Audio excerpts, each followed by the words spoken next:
Alrighty, so I just wanted to do some Tekken 8 content for today, specifically with Jack, but somebody has asked me that they wanted to see specifically some Yoshi content new that he can do in the game, some new tech. I am gonna be presenting some new stuff that he can do, but it's not really new because, you know, in the case of anybody who's still been playing Season 2 for this often, I guess you can try to utilizing that into your gameplay. So for one, if you have not been doing this already, if you go into Kenshin 4-1+2, this move is one of the new moves that he has received in Season 2. It's plus 14 on hit, and it's plus 14 on block. So this means that he's able to do almost anything really in fleet stance, unless you go for, let's say, your fleet jumps, which they can still end up sidestepping or sidewalking it to beat you. So you gotta be careful with that. But the reason why I'm talking about this move is nothing new, again, but when it comes to the fact of how to utilize it in mix-ups, it's much better to use this move when you're performing, let's say, in this case, 2-2. Now, 2-2 is plus 15 on hit, puts you in no sword stance, and if you press 1+2, goes into Kensho stance. Now, when you're performing 2-2 into Kensho stance, the opponent can do nothing to you. Realistically, if you're going into your moves immediately into Kensho 4-1+2. So, as an example, let's say if Kazuya were to go into, let's say, his heat burst, you can stop it with your Kenshin 4-1+2. Right there, you can go into Kenshin 4-1+2 and you can immediately beat Kazuya, and it acts as a counter hit into a launch. So you can get yourself a combo going when doing this. You can even stop the opponent from going into a rage art as well if you do this quickly. So as long as you do it quickly enough, you can stop them from even attempting to go into the rage art. You can also attempt to go into, let's say, your wall stunning 4 to go into your Kensho stance immediately as well. But unlike with your 2-2 that's plus 15, this is only plus 5.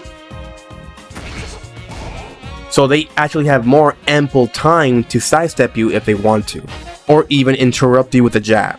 Now, in the case of performing his up forward 1-1, this move I feel is better used when you manage to get yourself a wall splat against the opponent. So you do this, and this right afterwards, you get a bit of Oki.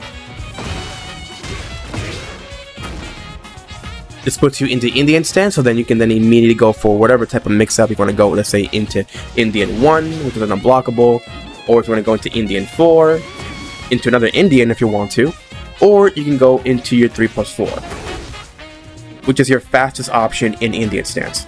Now, what else can you do besides just doing that? Of course, if you get the wall splat, it's even better if you get it while in no sword stance.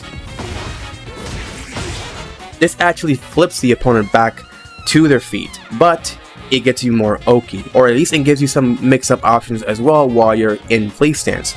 You can attempt to go into, let's say, your fleet jumps against them if they decide to stand still, or if they hold back, there's a chance you can get yourself a block. So you can continue your pressure from there. Or you can just continue going for, let's say, some type of trickery against them, trying to go into kangaroo kick.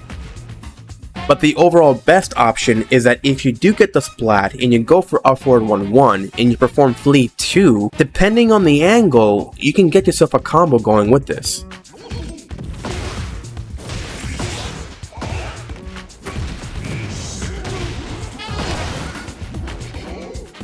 I messed up there, but you get the point.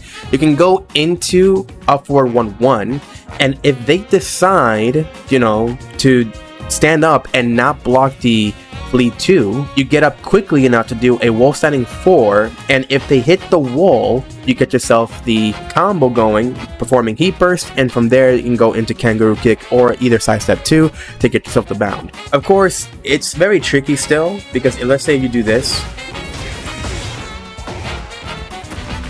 and you don't get the wall half of the time when doing this. So if, let's say, you manage to get a combo going from against the wall, I would say try to step a little bit to amp up your chances of getting the wall splat. Right there I failed.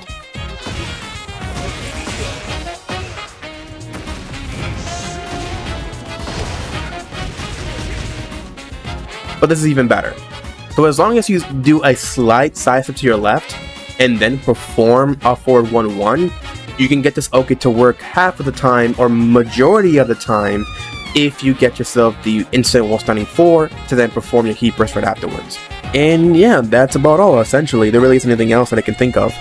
Though there's one thing that I will say though, I'm glad that they fixed the damn problem with Yoshimitsu's coloring for his neck. Some costumes don't work for some reason, so they end up getting the blue tinge of his default costume. Now I guess they fixed it, so now your costumes won't have that problem with the neck being blue, and you can have it with the color that has to do with the overall color scheme that you added in. So that's nice. But yeah, that's about all. If you guys liked the video, like it, dislike it if you want to dislike it, subscribe to see more of my shit, and yeah, stay tuned. Stay safe.